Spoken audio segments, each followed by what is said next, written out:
6 heures perdues. Choco comme un Cheblé, j'arrive, je fous tout le temps le dawa. On est le 29 septembre, dans 2 jours, c'est le début de mon mois préféré.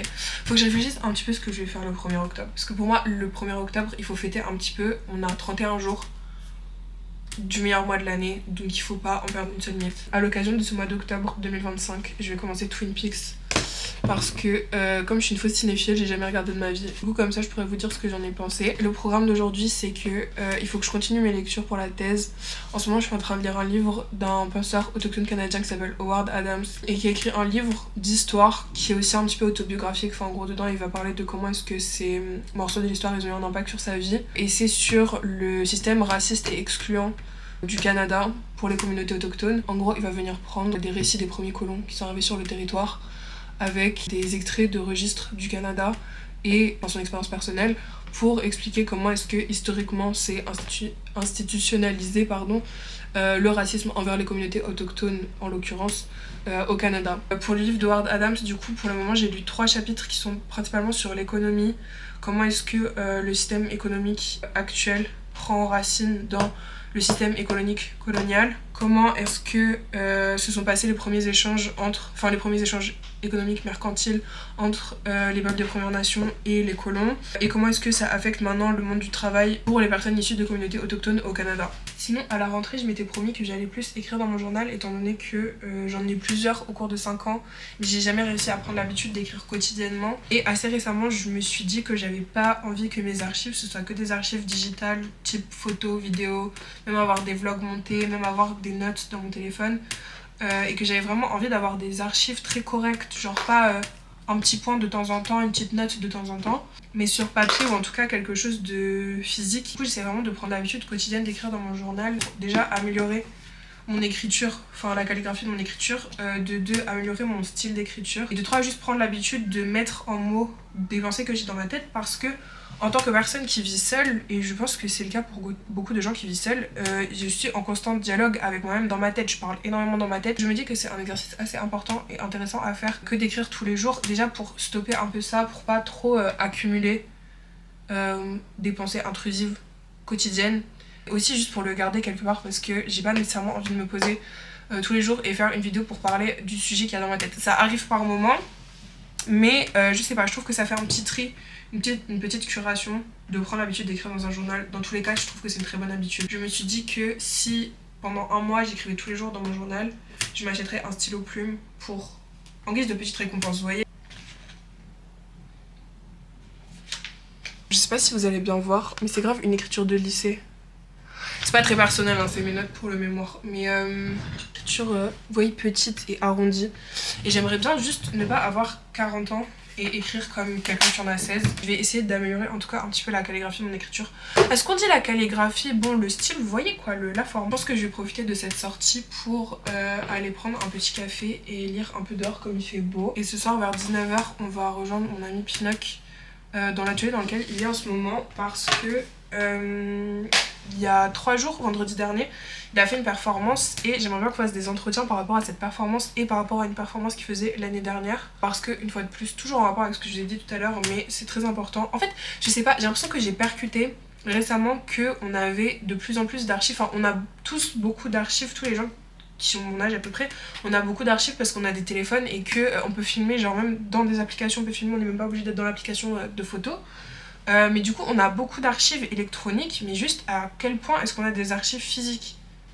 Il n'y en a pas beaucoup. Du coup là je suis vraiment dans mon esprit d'archiviste. C'est hyper important quand on est artiste de baliser ses projets, c'est important de répertorier ce qu'on a fait, de créer un maximum de contenu autour de ça, parce que si un jour il y a quelqu'un qui s'intéresse à ce que vous faites de manière universitaire ou même autre, c'est extrêmement frustrant de ne pas trouver ces ressources là, et aussi d'avoir des choses qui sont mal notées. Par exemple, il faut avoir des archives qui sont pas bien datées, ou il faut avoir des archives où c'est pas bien écrit, je sais pas moi, le composant du tableau, la matière du tableau ou le style de peinture, enfin j'en sais rien, mais voilà, c'est important de le faire, et ce de manière assez sérieuse, parce que ça peut être une mine d'or pour plein de gens, même pour vous. Du coup, là, je sais pas, ce soir on va entamer ce processus d'archivage de son travail et j'ai trop hâte, vous allez le rencontrer pour la première fois. Et l'endroit est super sympa, du coup voilà, vous allez voir, ça va être trop beau. Je vais me changer et on y va parce que j'en peux plus d'être enfermée.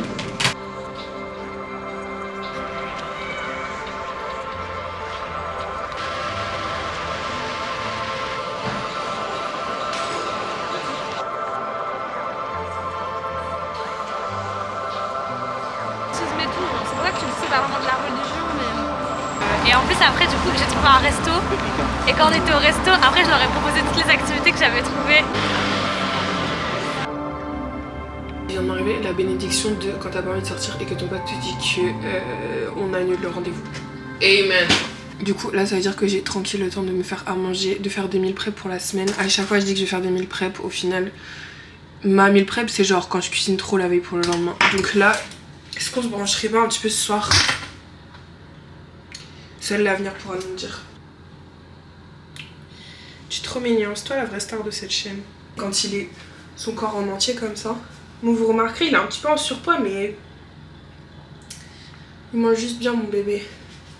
Mais il a un peu une dégaine de magicien et je saurais pas vraiment comment vous l'expliquer.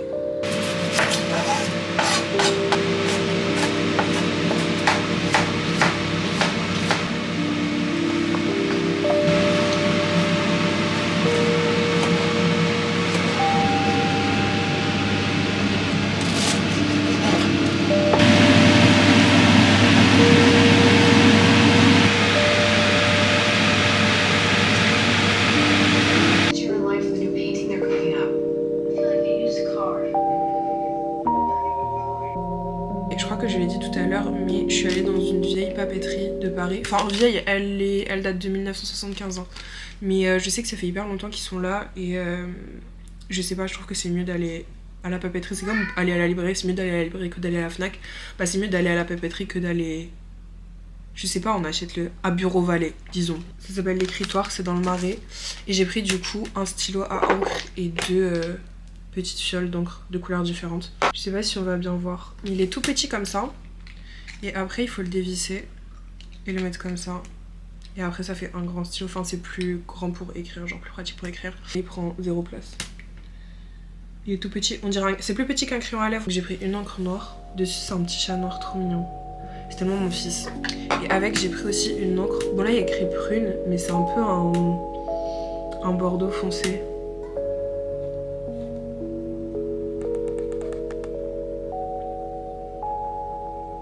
Ça fait un mois que j'essaye de lire à voix haute tous les soirs un chapitre, ou genre la moitié d'un chapitre quand c'est trop long, de Wuthering Heights d'Emily Brontë. J'ai eu une épiphanie au début du mois, c'est que je lis trop mal à voix haute, on me l'a toujours dit à l'école. Quand j'étais au lycée, je faisais la section inter, du coup on lisait tout le temps, pour les cours de littérature, on lisait tout le temps à voix haute, et c'était tout le temps la honte quand c'était moi qui lisais parce que je lis trop mal à voix haute, c'est un enfer. Je me dis mais si un jour j'enseigne à la fac et que je dois lire un extrait ou un passage, imaginez je suis devant genre des élèves et je suis censée leur apprendre des trucs et je lis comme si j'avais 5 ans. C'est pas quelque chose, une expérience que j'ai envie de vivre, encore moins au quotidien. Là j'essaye de me forcer un petit peu de lire à voix haute au maximum, histoire d'être un peu plus fluide. Après bon, je pense pas que j'ai choisi le livre le plus facile, mais j'essaye de faire ça aussi un petit peu avec les autres livres que je lis. Ça étant donné que c'est de l'anglais, qu'il y a des moments où il y a les passages, vous voyez genre comme dans un livre ils écrivent comme on entend un accent. Bah, en gros, là, il y a des gens qui ont l'accent du Yorkshire, je crois. Je sais pas exactement ce que c'est l'accent du Yorkshire, mais certainement d'une région au Royaume-Uni.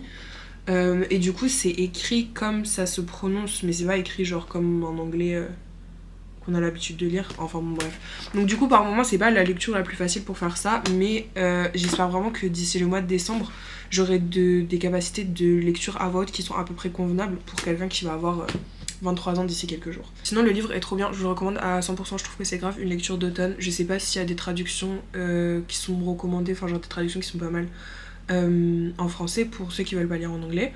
Mais c'est sûr que ça se trouve facilement sur internet, enfin c'est un classique tout de même, donc je pense qu'il doit y avoir des bonnes traductions. J'en suis qu'à la première partie, genre j'ai vu qu'à un moment il y avait ça, comme le livre il est en 2 volumes visiblement. Du coup je suis pas près d'avoir fini, hein. J'ai même pas lu, genre je crois que j'ai lu un tiers du livre peut-être. Il y a un peu des histoires de fantômes, de drames qui se passent dans des familles bourgeoises de l'époque victorienne. Est-ce que c'est l'époque victorienne? Vous savez quoi, on va dire que c'est l'époque victorienne, même si ça l'est pas, bah... Est-ce que vous allez me dire quelque chose? Non, je pense pas. Je le lis un peu comme une nouvelle gothique, alors que je crois que c'est pas trop le thème. Mais genre, ça se passe à Wuthering Heights, du coup, genre, c'est des hauteurs. Je crois que c'est sur une espèce de côte. Il doit y avoir la mer, pas loin, quelque chose comme ça. Et du coup, j'imagine grave un endroit où il y a tout le temps du vent, genre il y a des sauts de pleureurs et ils font comme ça et tout. Je sais pas. Je vais essayer de vous raconter le synopsis, même si c'est pas trop mon fort. Au début de l'histoire, on suit un mec qui s'appelle Mr. Lockwood. Lui, il est locataire. Il vient d'acheter un bien, je crois une grange à Wuthering Heights. Et en gros, le mec qui tient les biens de Wuthering Heights, il s'appelle Mr. Heathcliff. Lockwood il vient s'installer. Heathcliff il l'invite à venir manger chez lui. Et lui c'est un homme riche, il a des servants et tout. Mais il est hyper désagréable. Genre, franchement, Heathcliff il est désagréable. Lockwood il est choqué, il se dit mais pourquoi il m'invite à dîner alors qu'il est désagréable comme ça? On sait pas trop. Donc il commence à se poser des questions sur ce mec. Pendant la soirée, le dîner il se passe pas trop bien et tout, c'est un peu mauvaise ambiance, ça se regarde dans le blanc des yeux. Il y a une grosse tempête et du coup Mr. Lockwood il peut pas repartir. Donc il va être dans une des pièces de la grande maison. Et dans cette pièce, c'est une espèce de librairie et il y a plein de livres. Et les livres, ils sont signés au nom d'une meuf qui s'appelle Catherine. Sauf que Catherine, il y a 3 noms de famille. Il y a genre Catherine Earnshaw, Catherine Linton et Catherine Heathcliff. Et il est en mode, mais what the fuck, genre pourquoi cette meuf elle a autant de noms de famille? Qu'est-ce qui se passe, genre il commence à avoir des fantômes. Enfin, il y a une histoire, au moins, il voit une ombre derrière la fenêtre, enfin, comme un fantôme. Du coup, il arrive plus à dormir. Et là, il va aller parler avec une des servantes. C'est une vieille servante qui s'appelle Hélène. Et elle va lui raconter toute l'histoire, genre tout le tea sur Mr. Heathcliff. C'est des histoires d'amour impossible, de machin qui se marie avec machin, puis qui se marie avec machin. Je vais pas vous raconter tout le livre parce que ça prendrait toute la nuit. J'ai plus que 3% sur cette caméra. Mais il est vraiment trop cool. Voilà, si vous aimez bien les gros livres. Moi, j'aime bien parfois avoir un bon gros livre. En plus, là, je sais pas, mois d'octobre et tout, je suis comme ça. J'ai tellement genre 63 ans, je suis dans mon lit, il y a mon chat à côté de moi et tout. Je suis passionnant, ok, ouais. Je sais pas si je vous ai dit, mais j'ai trouvé à la laverie gratuit. Bah, je l'ai pas volé à quelqu'un qui l'a laissé oublier ici, mais juste il y avait genre une espèce de boîte à livres. Et il était dedans, j'ai dit bah, je prends. C'est gratuit, faut pas se gêner quoi. Là, j'ai un peu l'impression d'avoir 8 ans et que demain c'est le pique-nique de l'école parce que je fais que de penser à demain matin quand je vais écrire avec mon nouveau stylo à encre dans mon journal. Je vais raconter que j'ai acheté un nouveau stylo à encre en écrivant avec le nouveau stylo à encre. Qu'est-ce que vous en pensez de ça? Je vais aller me démaquiller, on va lire un peu et après on va aller dormir parce que demain. Il y a beaucoup de travail à faire demain. Beaucoup de lecture, beaucoup de travail, beaucoup de fichage, beaucoup de rédaction. Parce que je suis très en retard sur ma rédaction. Et vendredi, j'ai rendez-vous avec ma directrice de recherche. Je les ai un peu comme ça. Parce que j'ai pas aussi bien avancé que ce qui était prévu. Mais comme dirait Inoxtag, petit pas par petit pas, on avance quoi, tranquille.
Mais du coup, ça prouve que ça existe, ce truc.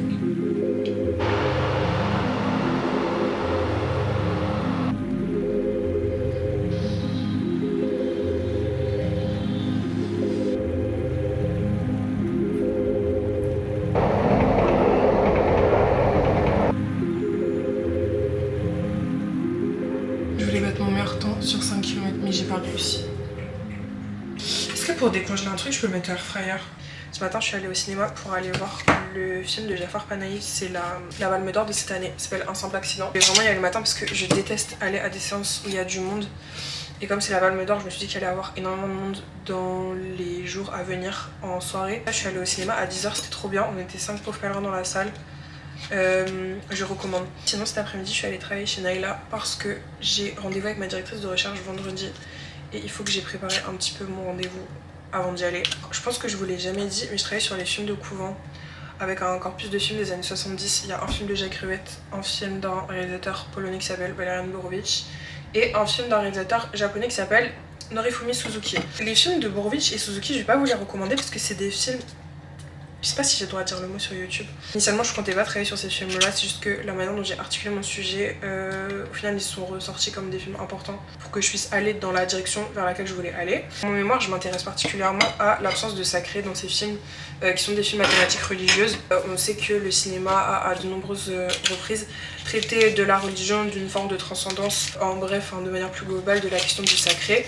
Mais dans tout le corpus de films que je me suis fait avant de commencer le mémoire et dans les films que j'ai retenus, on ressent pas en fait, en tout cas cette énergie, cette aura sacrée au sein du film. J'essaye de me poser la question de pourquoi est-ce que c'est le cas. Donc il y a la question du tiers non religieux parce que c'est des films qui sont faits évidemment par des réalisateurs qui ne sont pas... C'est pas une question de pas être religieux mais c'est une question de c'est pas des gens qui sont des religieuses entrées dans les ordres au couvent. À côté de ça, on va se poser la question de comment est-ce qu'on met en scène un espace et décor qui d'ordinaire sont annexé de la vue de tout le monde. Ça aborde un petit peu le rapport entre le visible, l'invisible, le profane, le sacré, le corps, l'habit, la matière, la pellicule, surface cutanée, surface filmique. Enfin bon, c'est un petit peu les mics et les macs en ce moment, mais j'essaye d'arriver à y voir clair dans ce sur quoi je travaille. Mais regardez le délice.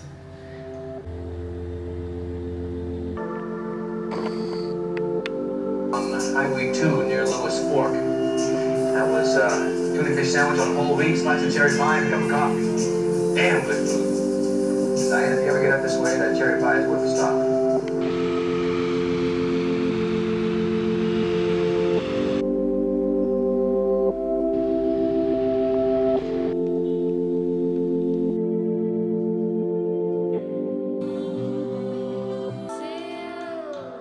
J'étais persuadée que j'allais cours aujourd'hui, au final pas du tout, du coup j'ai passé la journée à travailler sur mon mémoire et là je vais bientôt partir pour rejoindre Pinot pour faire les entretiens dont je vous ai parlé plus tôt dans la semaine. Hier je vous avais dit que j'allais vous faire un retour sur le film de Jafar Panahi et aussi je voulais vous parler du film que j'ai vu lundi ou mardi, je sais plus, mardi je crois.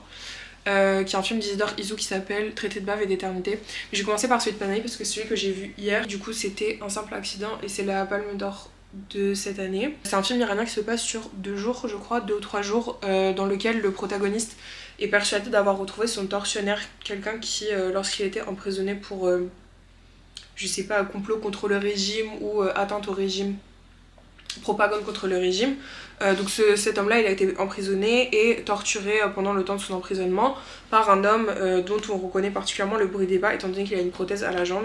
Donc le personnage principal il est persuadé d'avoir retrouvé ce mec, donc il décide de l'enlever.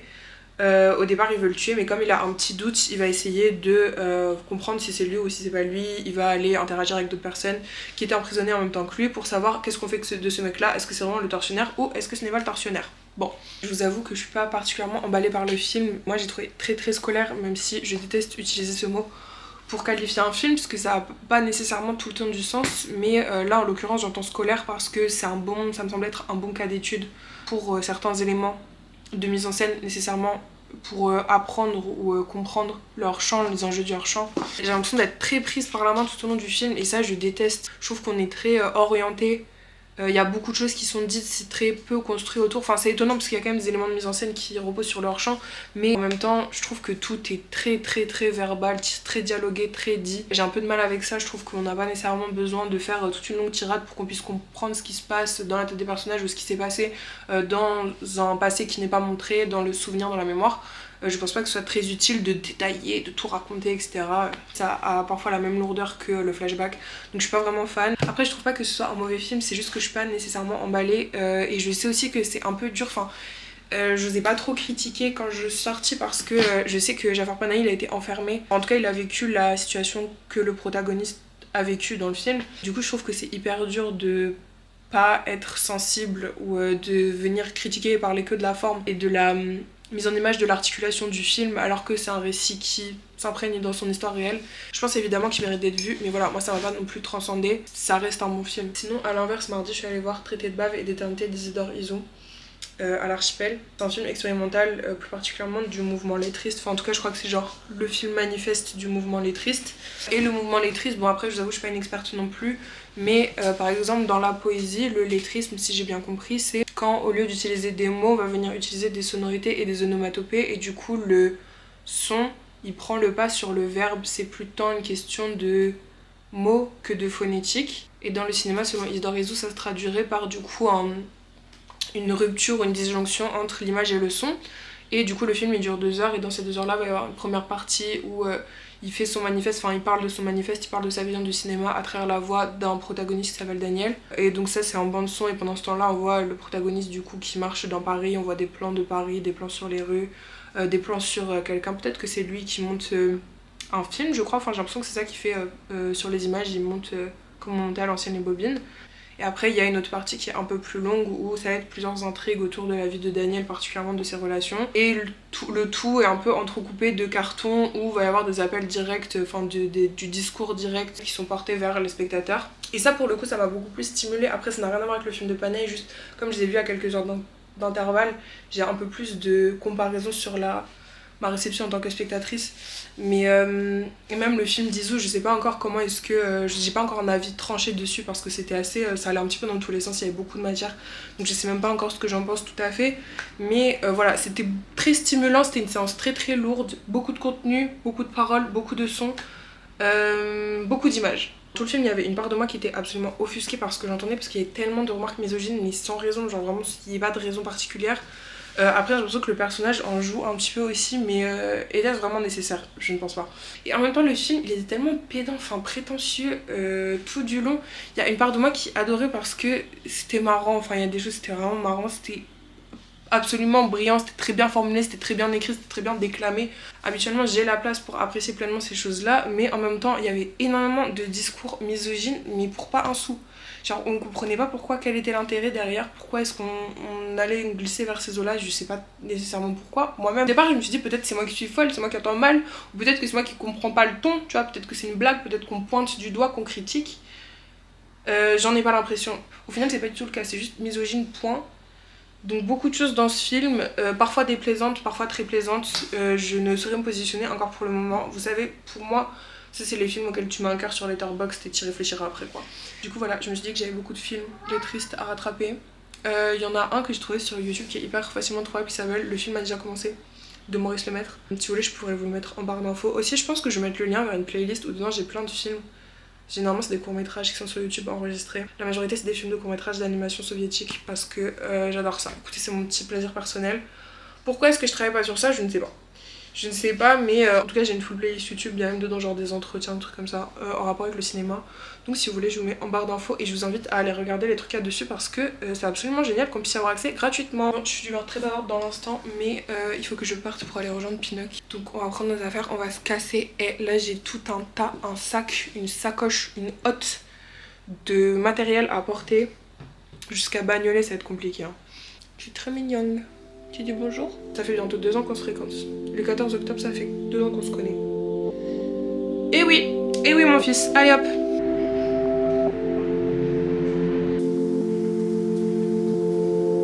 Ouh, ce vilain personnage ici.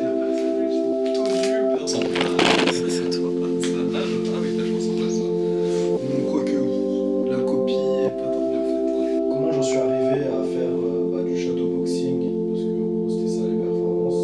C'est que du coup moi j'entends ce qui se passe, je suis dans la même pièce. Donc je continue mon bac. J'ai fait mon spectacle, ça y est, je prends mes affaires, je pars. Donc je pars. On se retrouve dans ma baignoire et y a-t-il un meilleur endroit qu'ici pour terminer ce vlog? On a passé la soirée avec Pinoc et on a tourné les vidéos dont je vous ai parlé, qui sont des entretiens sur de performances qu'il a réalisées. Une série de performances qu'il faisait l'année dernière et une performance qu'il a fait vendredi dernier. Je crois pas que j'ai précisé déjà, mais c'est mon ami et il est artiste pluridisciplinaire. Il fait de la peinture, des installations, mais aussi des performances. Et il fait aussi de la vidéo. Berlioz, j'espère que vous avez vu qu'il a pas réussi à sauter. Et là j'essaye d'aider un petit peu Pinoc à se former un fond d'archives personnelles, un petit peu pour répertorier, baliser son travail, parce que c'est parfois des choses qui manquent en fait. Quand on s'intéresse au travail d'un ou d'une artiste, on a du mal à trouver parfois du référencement ou du contexte, des explications autour de choses sur lesquelles ils ont travaillé. Ça arrive même parfois de tomber sur des travaux qui ont été mal répertoriés, donc on leur a pas donné une bonne date ou le bon endroit. Parfois ça arrive que les techniques qui sont utilisées pour faire une œuvre d'art soient pas les bonnes, etc. Si en tout cas l'archivage est mal fait. Donc moi j'ai un petit peu envie de l'accompagner dans ce travail là parce que c'est une réflexion que je me suis fait assez récemment sur l'importance du travail d'archivage, qu'il soit numérique ou physique. Très important de garder des traces d'un travail, les réflexions qu'on a autour, les petits matériaux, les petits supports qui ont participé au processus de réalisation d'un projet. Et là du coup le travail qu'on a fait ce soir c'est 2 heures à peu près d'entretien sur du coup les 2 performances, donc je vous ai dit une qui était l'année dernière et une de cette année, pour parler un petit peu du processus artistique, de la performance en soi, de ce sur quoi il voulait travailler nécessairement, de son rapport au public quand il est en train de faire la performance, parce que généralement c'est des performances qui sont assez immersives. Du coup voilà, on a abordé toutes ces thématiques là et d'autres thématiques encore, et j'essaie de faire en sorte que les entretiens ils soient le plus qui ressemblent beaucoup à une conversation pour que ce soit quand même assez agréable à écouter. Du coup voilà, on a passé une très bonne soirée. De toute façon c'est toujours un plaisir de travailler avec Pinoc. N'hésitez pas à aller voir son travail, je vous mettrai je pense son compte Insta quelque part sur la vidéo ou dans la barre d'infos. Et je profite aussi de ce moment pour vous dire que c'est super important que vous gardiez au maximum des traces, des choses sur lesquelles vous avez travaillé, même si c'est pas au niveau professionnel, au niveau artistique, des choses personnelles, que ce soit des papiers, que ce soit des vidéos, des enregistrements audio, peu importe, des petits retours sur les choses que vous avez lues, que vous avez regardées, sur les expos auxquelles vous êtes allés, sur les vacances que vous avez fait avec vos amis, sur les petites choses qui sont importantes pour vous en ce moment. N'hésitez pas à écrire dessus ou à vous enregistrer si vous n'aimez pas l'écriture nécessairement. Mais en tout cas, archivez au maximum toutes les choses que vous pouvez trouver un peu futiles. Il y a forcément quelqu'un qui trouvera de l'intérêt. Et si c'est pas un tiers qui s'y intéressera, peut-être que ce sera vous. Plus tard, ce sera hyper important et intéressant de faire un peu cette petite rétrospective des choses qui vous ont animé à un moment. Comme je vous l'ai dit, même les plus petits trucs, les choses qui sont hyper personnelles, peut-être même les choses que vous avez honte de genre d'archiver, d'écrire et tout. Moi parfois j'aime bien retomber dessus même si je lis après je suis en mode. Et n'hésitez pas à le faire pour les autres aussi. Moi là je l'ai fait avec Pinoc et c'est mon ami, donc ça c'est une situation spéciale, mais c'est aussi possible de le faire et de demander pour le faire pour quelqu'un, même si vous connaissez pas la personne personnellement mais que vous aimez bien son travail. C'est toujours des choses qui sont hyper utiles des années après, même de manière posthume. Ça peut toujours être hyper important d'avoir rien que des traces sur un petit truc, une petite exposition, sur une petite œuvre d'art, sur une petite musique. Voilà, qu'est-ce que la personne a écrit là sur sa feuille et tout. Bref, voilà, moi je trouve que c'est hyper intéressant. Et même avec vos amis, genre je vous ai dit, c'est pas nécessairement obligatoire que ce soit dans le cadre d'un parcours professionnel ou artistique, mais juste enregistrer vos conversations avec vos amis, ou en tout cas genre si là un moment vous parlez d'un sujet, mettez dictaphone, enregistrez la conversation et gardez-la pour toujours, et peut-être qu'à un moment vous la ressortirez, elle sera super utile. Voilà, ne jetez rien, n'ayez pas la flemme de classer, de garder, de mettre dans des boîtes que peut-être que vous toucherez jamais et de prendre du temps à le faire alors que c'est peut-être inutile. Ça trouve toujours son utilité à un moment. C'est sur ces mots-là que je vais vous laisser. Je sais pas si ce sera la meilleure vidéo de ma chaîne. J'ai l'impression qu'elle était un petit peu mélangée, mais c'est aussi parce que j'ai filmé genre avec plusieurs trucs différents, à plusieurs moments différents, et que j'ai beaucoup travaillé cette semaine. Donc je me rappelle plus de à quel point j'ai animé ce vlog. Mais en tout cas, merci d'avoir regardé. Je vous aime trop. Merci pour vos retours sur la dernière vidéo. Ça me fait tellement plaisir. Je suis tellement contente d'avoir posté cette vidéo. Vous pouvez pas savoir depuis combien de mois j'attends de reprendre ce truc-là que j'aime beaucoup et qui parfois prend un peu trop de temps et où j'ai un petit peu trop envie de le perfectionner alors que c'est vraiment pas si important que ça. Du coup voilà, je vous fais des gros bisous et normalement début octobre il y a ce vlog qui sort et un autre format secret et inédit que vous allez découvrir d'ici très peu de temps. N'hésitez pas à me faire des retours comme d'habitude sur les vidéos. Je fais plein de bisous.